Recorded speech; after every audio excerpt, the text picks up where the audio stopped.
ଗାଁରେ ଗୋଟେ ଗରିବ ଲୋକଟିଏ ରହୁଥିଲା ଏବଂ ତା ଘର ଚଳିବା ପାଇଁ ସେ ବହୁତ ମେହନତ କରେ ଏବଂ ସେ ଯେତେବେଳେ ଘରକୁ ଫେରେ ତାର ଦୁଇ ପିଲା ଏବଂ ସ୍ତ୍ରୀଙ୍କ ସହିତ ହସ ଖୁସିରେ ଖାଦ୍ୟ ଖାଇ ତାର ଏମିତି ଦିନ ଯାକ ବହୁତ ହସ ଖୁସିରେ କଟିଯାଏ।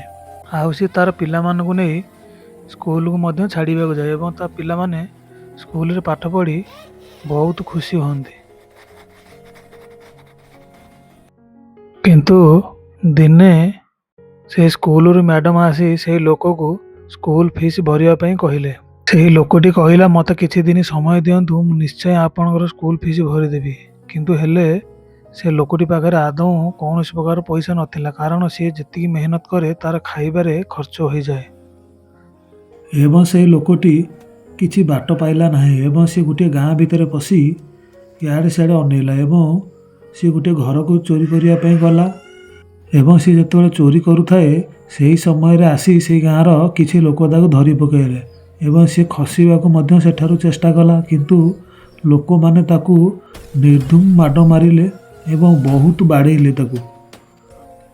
ଏବଂ ସେ ଲୋକଟି ମାଡ଼ ଖାଇସାରିଲା ପରେ ଛଟପଟ ହୋଇ ସେଠାରୁ ମନ ଦୁଃଖରେ ଚାଲି ଚାଲି ଗଲା ଏବଂ ରାତି ସାରା ଚାଲି ଚାଲି ଯାଇ ସିଏ ଗୋଟିଏ ମନ୍ଦିର ଆଗରେ ଗାମୁଛା ପାରି ସେଠାରେ ଶୋଇଗଲା ଏବଂ ରାତି ସାରା ଖାଲି କର ଲେଉଟି ଏପଟ ସେପଟ ହେଲା ଏବଂ ତାକୁ ଯେତେବେଳେ ଗଭୀର ଭାବରେ ନିଦ ହୋଇଗଲା, ସିଏ ନିଦରେ ଗୋଟିଏ ସ୍ୱପ୍ନରେ କିଛି ମନ୍ତ୍ରକୁ ସ୍ୱପ୍ନ ଦେଖିଲା ଏବଂ ତା ପରଦିନ ଯେତେବେଳେ ସକାଳ ହେଲା ସେ ଦିଅଁଙ୍କୁ ମୁଣ୍ଡିଆ ମାରି ସେଠାରୁ ଚାଲି ଆସିଲା।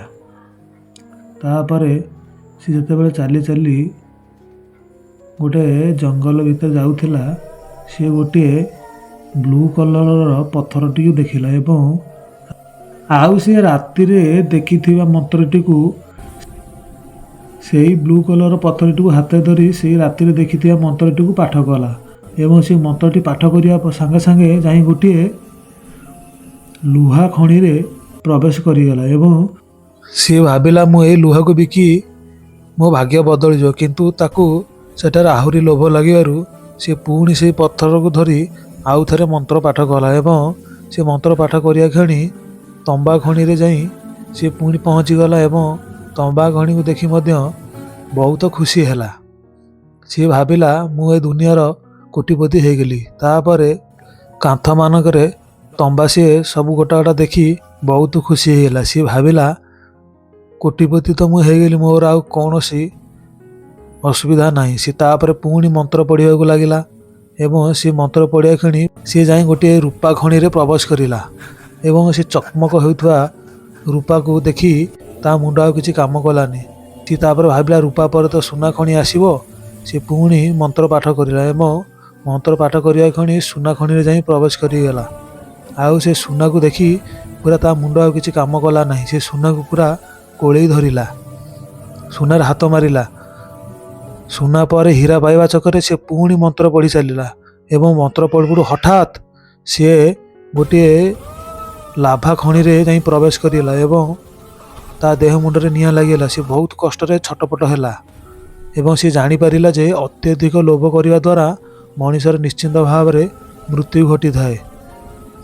ତାପରେ ସେ ଲୋକଟି ଜଳି ଜଳି ସେଠାରେ ପୁରା ଭସ୍ମ ହୋଇଗଲା। ତେଣୁକରି ଆମେ ଜୀବନରେ ଆବଶ୍ୟକତା ଠାରୁ ଅଧିକା ଲୋଭ କରିବା ଆଦୌ ଉଚିତ ନୁହେଁ। ଯଦି ଏହିପରି ଭଲ ଭଲ ଭିଡ଼ିଓ ଆପଣ ଦେଖିବାକୁ ଚାହୁଁଛନ୍ତି, ତାହେଲେ ଆମ ଚ୍ୟାନେଲକୁ ନିଶ୍ଚିନ୍ତ ଭାବରେ ସବସ୍କ୍ରାଇବ୍ କରିଦିଅନ୍ତୁ।